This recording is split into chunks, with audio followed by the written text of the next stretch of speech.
Jangan lupa like, comment, and subscribe channel YouTube TVRI Bengkulu dan nyalakan lonceng notifikasinya.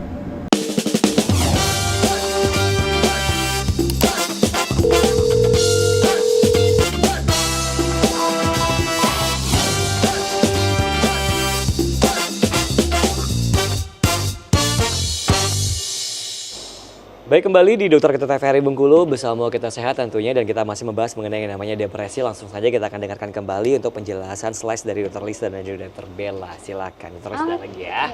Oke, kita tadi ke penyebab terakhir. Iya, penyebab ya. Jadi sudah sangat paham ya tentang penyebab ini gitu ya. Oke, sekarang kita ke gejala. Akhirnya kita nyampe nih ya. Iya, jadi kita tahu ya nanti. Iya, jadi nggak selalu ya orang menangis dikit aja gini tuh udah depresi gitu ya. Kadang-kadang masyarakatnya seperti itu ya. Anak baru sehari nggak keluar kamar karena misalnya habis ada masalah atau putus cinta terus langsung dibilang sih kamu depresi loh gitu. Nah itu salah ya. Sebenarnya gejalanya apa sih gitu kita mau lihat. Jadi dia terbagi dua nih sebelumnya. Ada gejala utama dan ada gejala tambahan atau gejala lain bolehlah ya. Cuma masalah penyebutan aja. Kalau gejala utama, kita berbicara gejala utama, dia ada 3. Biasanya supaya masyarakat gampang, gak usah lah lihat itu 3A deh. Yang pertama afek depresif namanya, atau perasaan yang down tadi, perasaan yang sedih ya. Jadi jangan sampai ya pasiennya perasaannya bahagia, terus dia lagi menangis, dikira depresi, itu terharu namanya ya. Ya, sedihnya itu dibilang berlebihan atau gimana dok? Ya, jadi nanti pembedaannya itu adalah memang sedih yang mendalam sifatnya, yang bersifat pervasif. Pervasif itu artinya dia akan mempengaruhi pola kehidupan individu itu. Jadi karena sedih itu yang terlalu mendalam, dia berpengaruh pada 3 hal tadi. Itu ya, gitu. Jadi bukan sekedar yang sedih-sedih aja gitu. Lalu yang kedua itu adalah A-nya tuh adalah anergik. Anergik itu A artinya tidak, energi itu energi. Jadi nggak ada energi.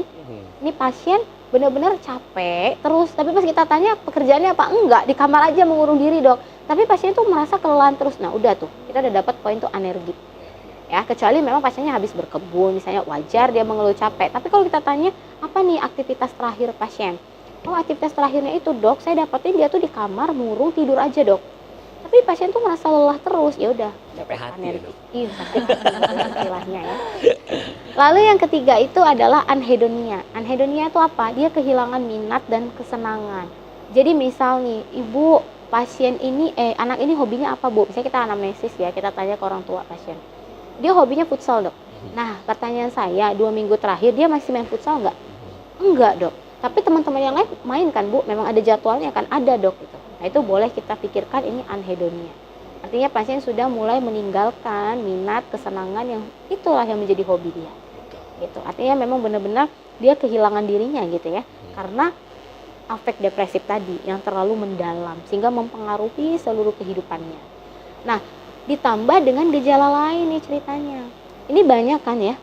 Nah, jadi cara gampangnya gimana supaya masyarakat paham? Gak usah dihafali.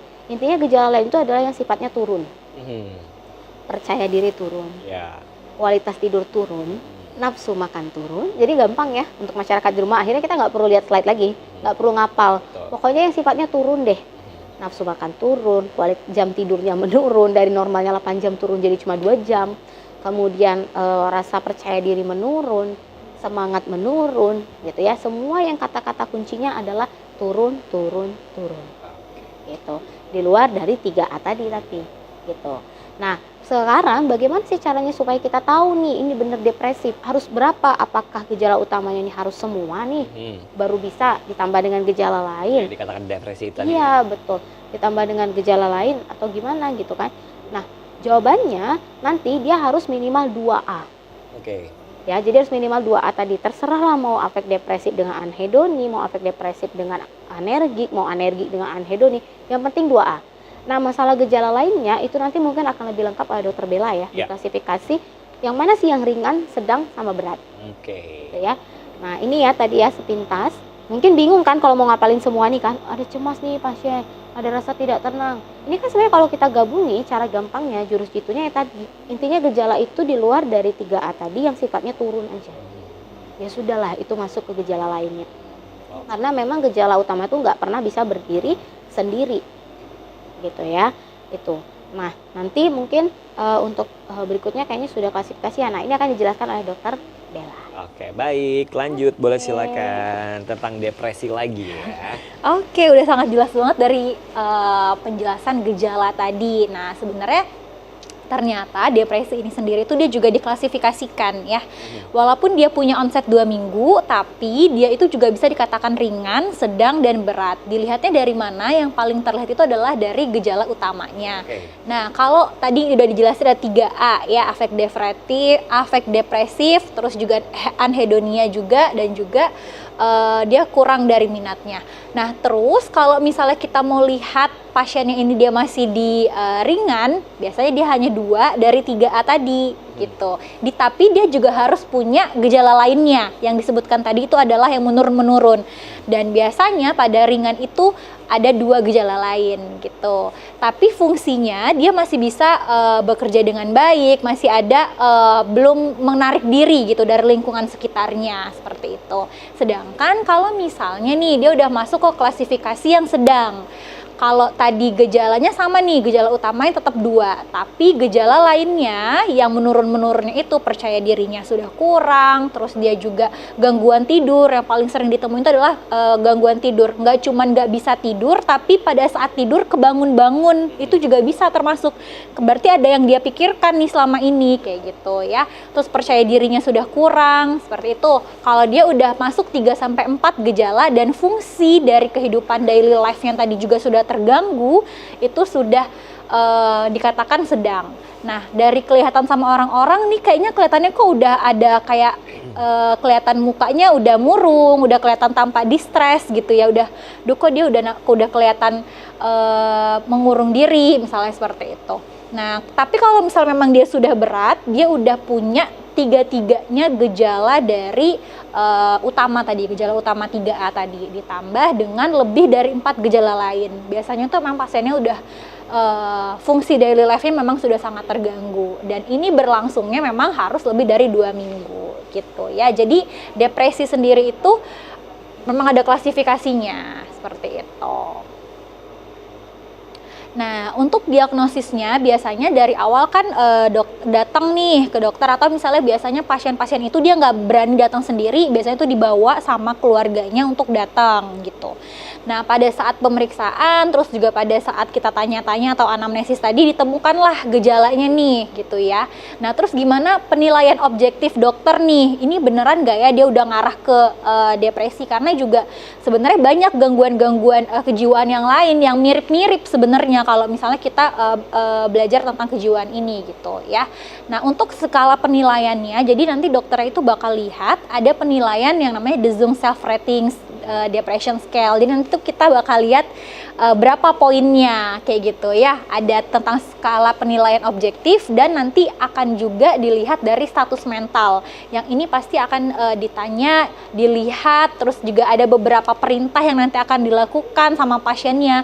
Barulah nanti kita bisa lihat nih udah masuk belum pasiennya ke kriteria dan juga secara objektif dari penilaian dokter seperti itu. Kalau misalnya memang ya berarti memang diperlukan untuk pengobatan, perlu juga pendampingan seperti itu yang lebih lanjut gitu. Terus biasanya dari pemeriksaan status mental ini sendiri nanti bakal dilihat deskripsi umum. Jadi nanti tuh kelihatan sebenarnya dari pasiennya yang tadi ya, misalnya dia udah nggak mandi, terus penampilannya udah nggak dijaga, terus juga dia datangnya misalnya mukanya sangat murung, itu semuanya tuh bisa dinilai dari deskripsi umum pasiennya, itu bisa terlihat. Terus juga gangguan persepsi, nanti akan ditanya nih beberapa pertanyaan sama dokternya, apakah pasiennya masih bisa jawab gitu ya, dia masih tahu nggak ini lagi di mana, terus sekarang ini lagi apa yang udah dia rasain sebelumnya, seperti itu. Terus juga ada dari pemeriksaan status mentalnya, pikiran dan juga orientasinya dia. Jadi nanti ditanya nih misalnya apakah dia masih nyambung kalau ditanya masa depannya dia, atau apa yang pengen dia lakuin gitu, atau sebelumnya kemarin ceritanya bagaimana, apa yang udah dia laluin gitu. Itu bakal terangkum dalam penilaian status mental secara objektif oleh dokter untuk mendiagnosis apakah nanti pasiennya ini memang beneran mengarah ke gangguan depresi seperti itu. Nah, ini untuk penilaian dari yang tadi ya, dari skala atau ratingnya ada Hamilton Depression Rating Scale. Jadi nanti biasanya ini dilihat apakah depresinya moodnya bagus nggak gitu, udah berapa penilaiannya. Terus juga selain itu, atau lagi, adakah dia bilang sampai mengancam akan bunuh diri gitu ya. Karena kalau misalnya dia sudah ada mengatakan saya ingin bunuh diri, ingin mengakhiri hidup, itu sudah bisa dikatakan masuk ke berat. Ya, gitu. Jadi bunuh diri atau keinginan bunuh diri itu juga sudah bisa langsung dikatakan dia udah sangat depresi gitu ya. Dan ini makanya di dalam skala Hamilton ini sendiri itu memang ada suicide ya. Terus juga insomnia. Itu juga termasuk dari gejala yang penting di depresi sendiri. Makanya tadi bukan hanya dia nggak bisa tidur di awal atau memulai tidur, tapi pada saat pasiennya itu kebangun-bangun dan tidak bisa tidur lagi, itu juga menjadi suatu kriterianya masuk ke depresi yang insomnia yang mana nih? Apakah yang initial atau yang middle seperti itu. Terus juga ada cemas, rasa cemas. Cemas itu tergantung ya, misalnya dia tuh harus ada pencetusnya juga atau stresornya juga gitu. Tapi kalau misalnya dia cemas menyeluruh atau dia cemas terus-terusan, itu juga bisa masuk ke dalam ini apa namanya scale untuk penilaian depresi gitu. Jadi nggak cuma Tahan dulu ya, kita akan jeda iklan dulu. Baik pemirsa di rumah tetap bersama kami, kita akan jeda iklan di Dr. Ketua TVRI Bengkulu bersama Kita Sehat.